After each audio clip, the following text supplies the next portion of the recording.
to share 4 myths that are silently killing your security and you might not even know it. So I want to start with a quick story. Growing up, I wasn't exactly a child who always listened to her mother. I had my own ideas like many other kids. And so my mom had to find creative ways to get me to do the things that she wanted me to do.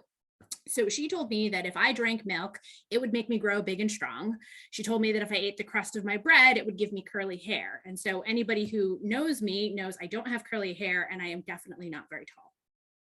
And I think that this is a nice kind of intro story to really the theme of this talk, which is there's a lot of myths that we get told by the so-called experts, whether those are our parents or well-meaning colleagues and friends, marketers, other people out in the social atmosphere who want to be able to tell us, what we should be doing when it comes to our security, when it comes to our digital data. And the reality is that all of that is a very oversimplified version of the truth. And it is often a bit one-sided, driven by agendas and the things that they are trying to achieve. So my goal for you today is to debunk some of the most common myths that I hear from small businesses, explain it in plain English, and hopefully inspire you to change at least one thing about how you're managing your technology and your security today. But before I go into that, I think it's important for you to know who you're talking with. And because I am a bit newer to the group, I haven't had a chance to meet everybody. But there's a lot of so-called experts, as I mentioned, who are eager to give you this advice, but you don't often know where their work experience comes from. And so I have had almost 20 years of experience in technology, in security, in audit. I led the global IT audit department for the 7th largest bank holding company in the country at one point in time, shortly after the financial crisis. So I have the credentials to back it up. I don't just run ~@, which has been my passion project and my baby for the last 4 years since I bought it. But I'm also a SCORE mentor. I'm very involved in the local tech community down here in South Florida. And so I think it's really important to give back. And I do a lot of these kinds of trainings and talks. So just diving into the meat, because I will talk forever. And Luke, feel free to cut me off when I get to my time. One thing that I think people believe is that all you need is antivirus on your computer. And so I don't want to pick on anybody, but I went out and grabbed the 3 arguably most popular antivirus companies out there. If you look at the marketing, they will all tell you that they're the all-in-one protection tool that does everything for security and privacy and identity. It's the only thing that you need. And it perpetuates this belief that there is some kind of silver bullet, right? Where security is as easy as just picking the one right tool. When in reality, like most things in life, good security looks more like a 3-legged stool with some component of tools, which is very important, but also people and processes that without which you don't really have a leg to stand on. And if you look at what these 3 big companies offer, both in terms of pricing, which they're basically giving away the all-in-one security tool you ever need for free, they have their own issues and controversies.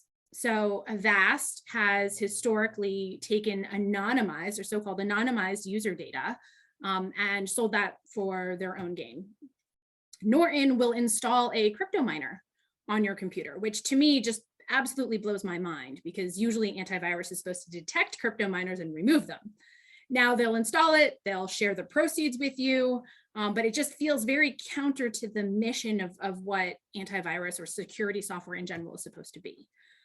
And then again, I'm not picking on anybody, but McAfee has had its own share of vulnerabilities over time, as has every single software company out there. But you look at just the numbers and you ask yourself, how good is the software that they're practically giving away for free? So what I would encourage you to think about is that instead of just one tool, you want to think about security from a defense in depth point of view. So layers of an onion, where there are different physical or logical controls at all the different layers, with the most important thing to you at the center, which is usually going to be your data, your intellectual property, your sensitive financial information of your clients, et cetera, et cetera. And so you want to have these layered, overlapping, and redundant controls so that if any one of them fails, which with enough time and focused attention by a bad guy, they can get themselves through those defenses. You have so many different layers of protection that your hope is that they're going to give up before they ever get to the center, or it's going to be so cumbersome that you're going to detect the intrusion before it ever gets to something really valuable, really meaningful.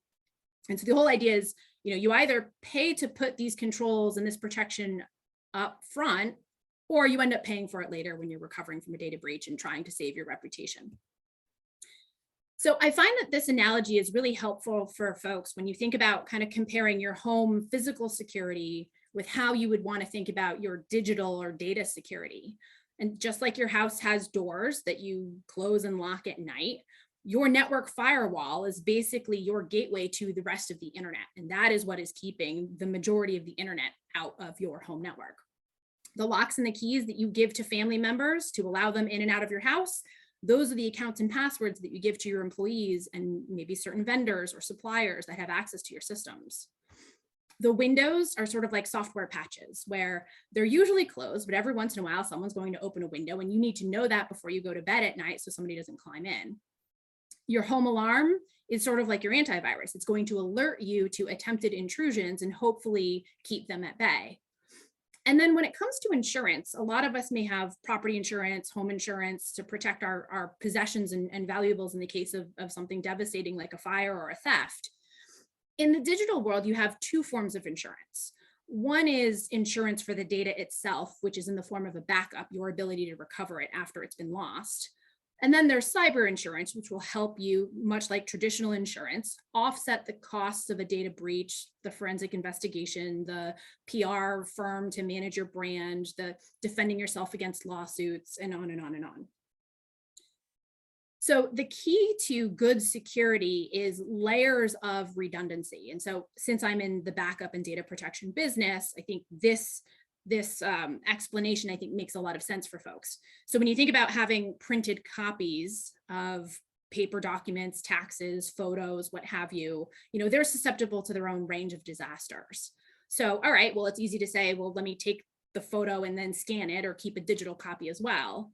But those digital or disk-based copies are also susceptible to their own set of disasters and issues. USB drives can be lost or stolen, or static electricity can wipe out the data or corrupt the data on any one of these drives if you're not careful. And then there's the cloud copy, which everyone is inclined to think the cloud is automagic. Everything in the cloud is automatically backed up and protected and safe. But the reality is the cloud in and of itself can also have data corruption and accidental deletion occur to your data. So the second myth is that a lot of small businesses don't believe that they're big enough to be a target of an attack. So I hear this a lot. I'm too small. Our data isn't valuable. We'll just fly under the radar. No one will really know that we're here. Well, there's a couple things that I say to that. One is that a lot of this is financially motivated crime, and it tends to be a crime of opportunity. It's like leaving your car door unlocked at the mall, right? Someone one day will come around and pull all the handles and eventually get themselves into your car and steal it or take your change or what have you. The second thing is that the value of your data on the black market might not be exactly what you would have thought. So as you can see, the value of a medical record or a social media account far exceeds the value of a social security number these days. And some of that is just because identity theft has been so rampant. It's so easy to get a set of, social security number. But it's also what an attacker can do with these pieces of information. So medical records are targeted for insurance fraud. And social media accounts, which seem very innocent and very benign, can be used to perpetrate social engineering attacks on all of your contacts. So it becomes the gateway in which somebody can then impersonate you and get people who trust you to click on a link, open an attachment, and boom, all of a sudden, all of your connections and friends have ransomware or are crypto mining on behalf of some unknown third party. The last thing is that as a small business, you have a lot of data that is really valuable to you, irrespective of its value on the black market. Small businesses don't tend to have a big capital cushion. And the data in your customer database, your transaction database, your inventory is so important to your day-to-day ops that not having it for a couple days, a couple weeks, a month would be completely devastating to your business. And so that's really where ransomware comes in, is because they know that you will pay to get access to your systems and data because you can't transact. You don't have a business without it. So a quick real life story. This is a small company. It's actually an insurance broker, a husband and a wife team, right? He did most of the sales. She did most of the back office. Anybody want to hazard a guess as to what their annual cybersecurity budget was?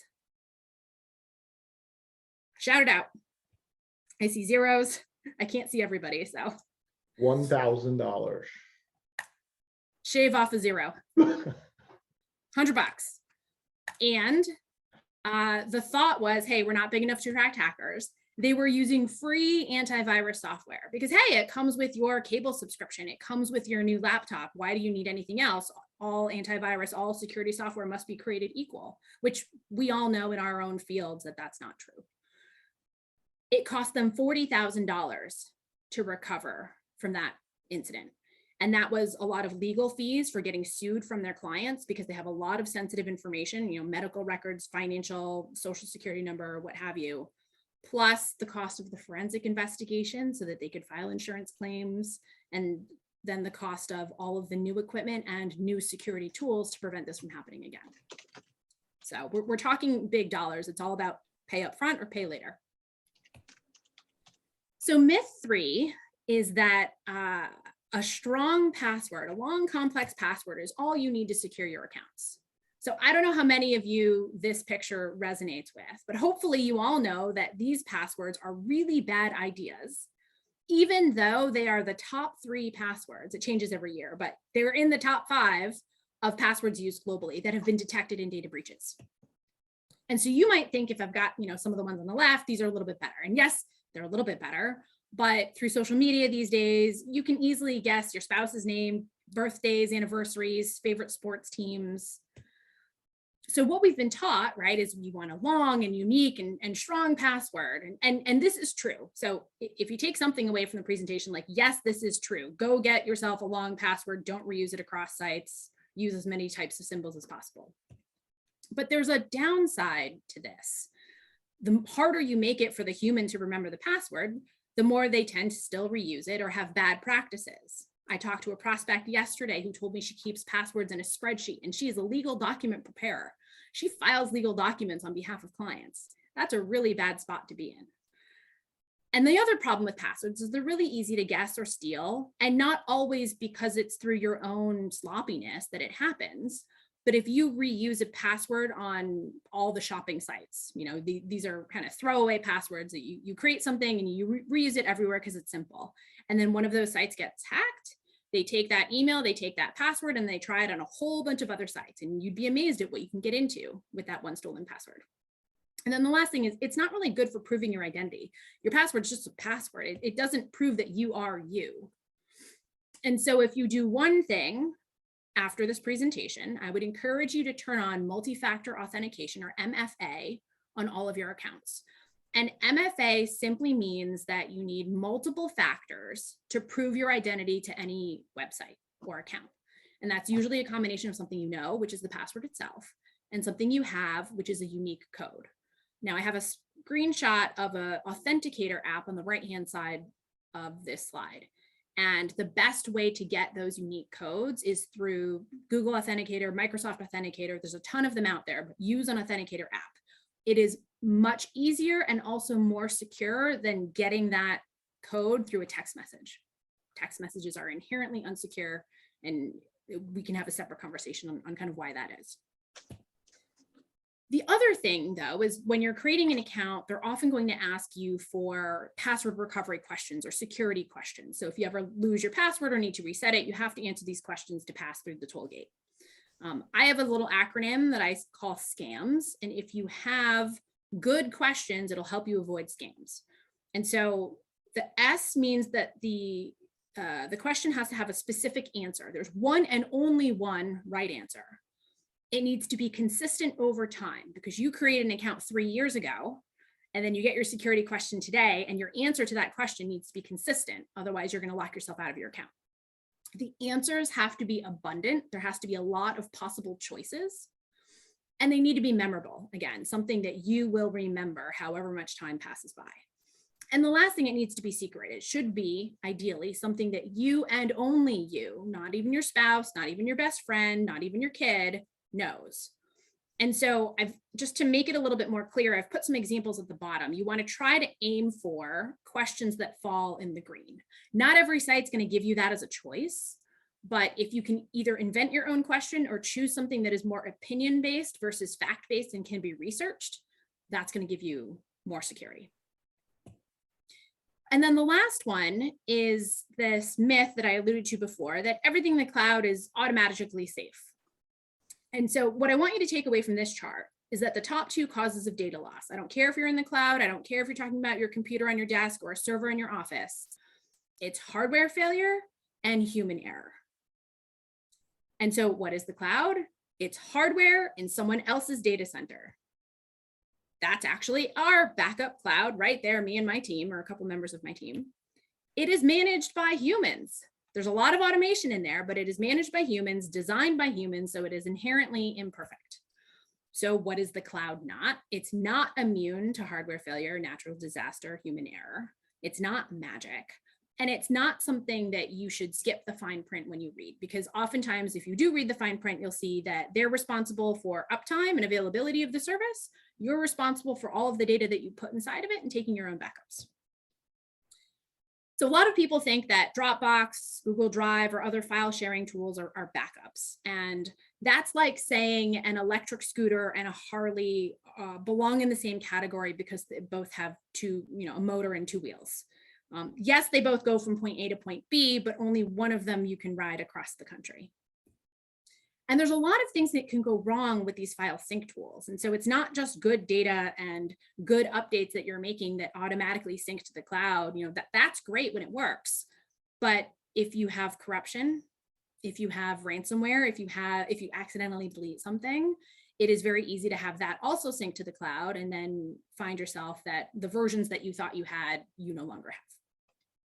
The other thing I would tell you is that the file sync tools are constantly changing and touching those versions. So you don't control version history, you don't control retention, and you don't know how much of that history they're going to keep for you.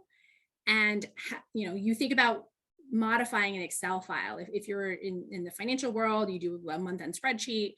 In a day, you could easily save 50 versions as you're modifying things. And if your cloud provider is only storing 50 versions for you, then by the time you realize you screwed up a formula and you need to revert back to yesterday's copy, it's gone. And I've had that happen to nonprofits that have subscriptions on some of these tools.